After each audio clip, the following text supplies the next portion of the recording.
Ano pangalan ng amo mo? Yung sinabi mo sa akin kahapon na pinagsamantalahan ka ng amo mo. Anong pangalan niya?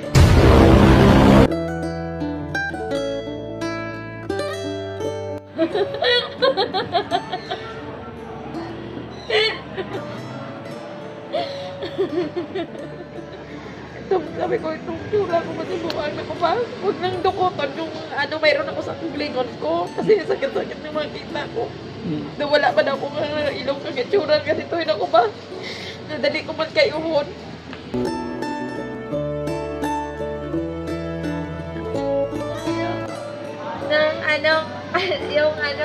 Yung drama lang. Ma, kung saan na kayo ba? Sundoy ako ba? Kasakit ulo ko. Oo. Sabi ko, kung kung nakita mo ko hanapin niyo ko dito sa Maynila. Maynila, Maynila, Paralan. Department. Makati. Makati. Na-miss mo na mama. Nanay ko. Nanay ko ba? Nasaan na nanay mo? Kailan mo huling nakita yung nanay mo?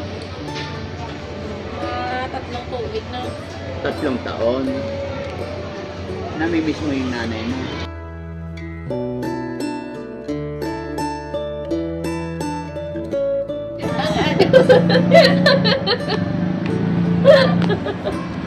So ayan si Jerlyn, no? Tawa ng tawa si Jerlyn, no? Tawa ng tawa si Jerlyn. Ba't ka tawa ng tawa ga? Ba't ka tawa ng tawa? Naalala niya naalala ko nga po kabataan mo lang.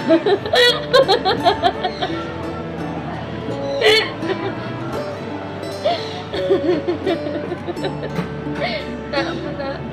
Tinulog ko ba?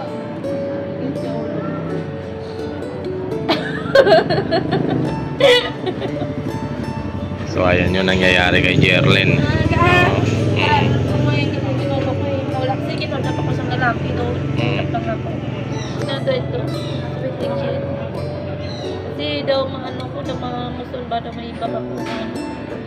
Nakakumari ako doon. Hindi ko makalakad. Tawa ko na tawa. Daw ko namangod up ko pala. Hindi ko kaya. Ang asawa ko.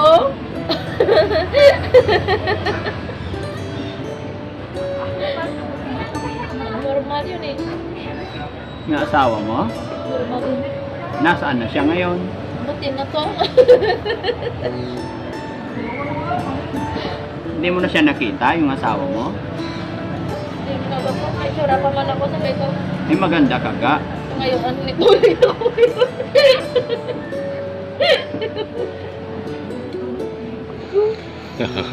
Kailan mo huli nakita yung nanay mo? Nanay mo? Mahigit na 1 taon. Kasi yung nanay ko buwing. Buwang. Sa pamakal ko lang 40, yung nagtag na lang.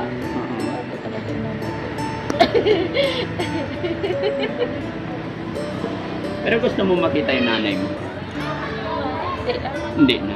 Yung asawa mo gusto mo makita? Anak mo? Nasaan ang anak mo? Ha? Anak. Kasi yan ako di sa talan, kaso lang kulang lang ako yung pera pang gasto ba. Kasi kung yung pang gasto ko, kapaon na lang ko, bakal ako. Bako, kung may pera ko, hindi mo maubos. Kasi ako mapatay.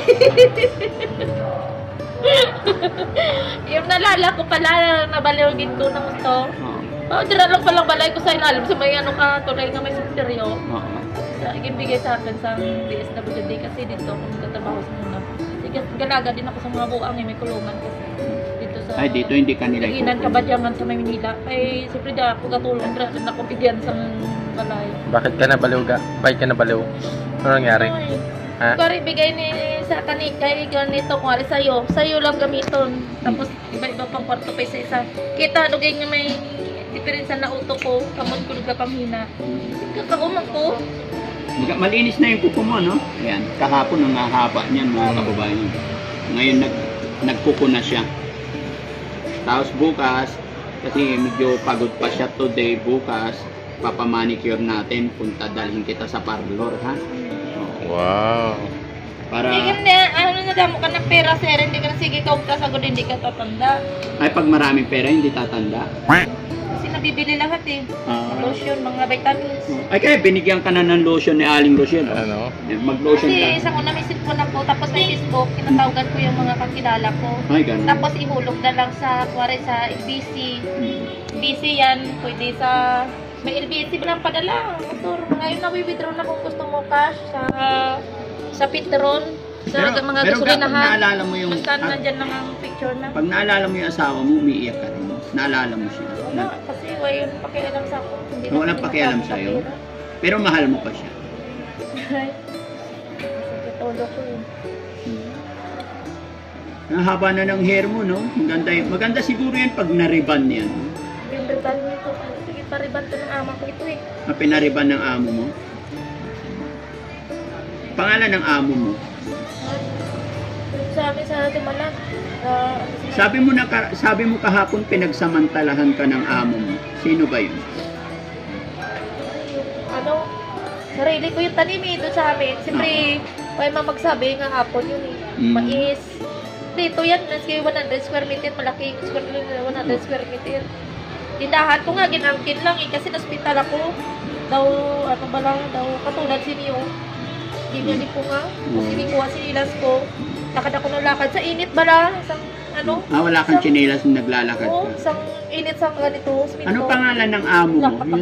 Yung sinabi mo sa akin kahapon na pinagsamantalahan ka ng amo mo. Anong pangalan niya? Buang yun eh. Siyempre, nawala na sa akong pangalan na yung itsura lang malala ko. Nakalimutan mo na pangalan. Pero itsura niya? Halimaw. Halimaw. Malagabi yun eh. Ngayon may nakita ako nga motor, bigla lang ako sumakay na yung puso ko. Sabi ko, baka mabuhay ako tapos kadirin sa lawas. Pag makikita mo siya, natatakot ka sa kanya? Sabi ko kasi makulong ko sa tapos siyempre mga kanaban sa amin doon, sa pabidya adik eh. Kasi masulong mata ako ba? Ako tsura, nakikinis na nga eh. Lagi ako binibigyan ng mga ganito. Ayaw mo na siya makita? December naman. May kaya naman kami, kuya eh. May mga kaya naman ako kamag-anak. Siyempre, may ano pa na sila yan. Mga kababayan, pagka yung amo niya pinag-uusapan, umiiyak siya. Kasi pagkao doon sa Amon Plaza, ginatagan ako pera pag burger. Yung security guard, kitalugin, may ganyan na nga ako. Ginabigyan pa ako ng problema. Kasi kung makakaon ako maayos ba, siyempre, hindi namin tinapay ako may sundan ako may soft drinks. Galaki na ng braso ko, daw na sigla kasi siyempre nawala nung kahiyan, kagindulot niya sa akon. Nakada ako, tapos pakastigo na ako doon sa buwang kita. Pagkabuwang na nga ako kasi kaya ako ginapamistida kasi may katulad ako dito, ginakasal lang ako. Tapos italid ako sa balay lang, babaho nila, ginahagop ko lang ha. Hindi lang ako mabuta ba, kasi pignat ba wala ba na yan?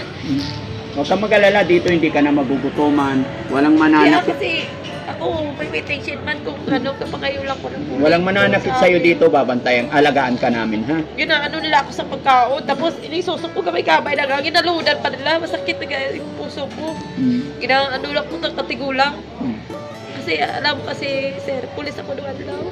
Kinakuha lang sweldo ko, hindi ko na sa kanawano. Kita mo, hindi ginabi ko, nabugi ini. May nakot magasto, gabay lang magasto. Kasi siyempre gina-withdraw ko rin yan, gina-autos ko minsan. Anong pangalan ng amo mo, hindi mo na maalala? Gerald Menendres kasi kapatid ko rin yun.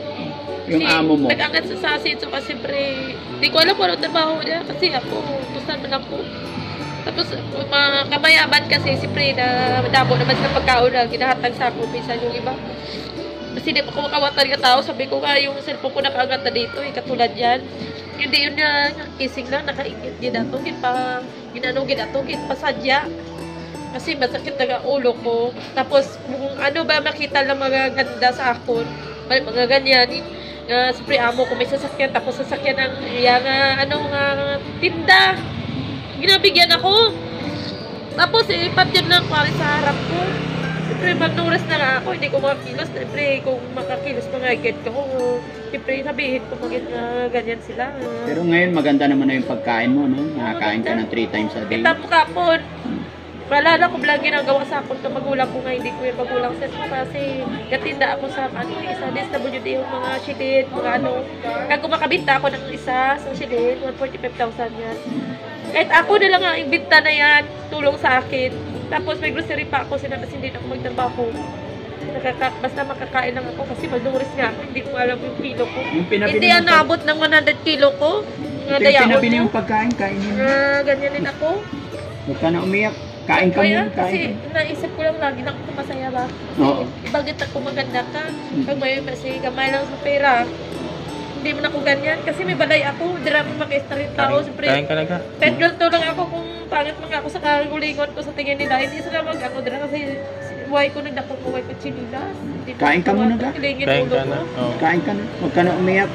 Basta kasi hindi ka... ako, sir, dapat kung bigay sa ako sa mas ko, hindi na lang hanapin yung kasi uya ko yan sa kulingon ko. Kasi pakayo ako bulik pag kulingon ko, nagutuman tami, kamot man ako mo. Yung pera mo pala itinago mo? Oo, ginatago ko yan kasi ako, sir, kasi din ako, basta kung makaintindi lang ng problema ko ba. Oo, huwag kang mag-alala, hindi ka namin pababayaan kasi dito. kabalay, may kaliro ako, may kawagan ako, may risk cooker ko, ningatan ko rin yan. Oo. Kasi mo lang ko sa kabuhay ko ba, madamo ako problema sa buwan sa lumingon ko. Ingatan ko yung mga gamit ko. Kasi kung adik na yung naunang lang asawa, siyempre meron kita yung magseryoso sa akin. Adik yung una mong asawa? Nakaw nga niya yung anak ko eh. Para hindi ako mabuka. Anong pangalan ng una mong asawa? Ay kasi sa Cebu City yun, pangalan yung kitali nila ako doon sa lumang balay namin. Taliin mo yung buhok mo. Sabi ko kahit anong mangyari kasi hindi ako alis sa balay ng ginikanan ko kasi balay ka ginikanan ko yun. Pag malakas na ako, papandayan ko lang ako.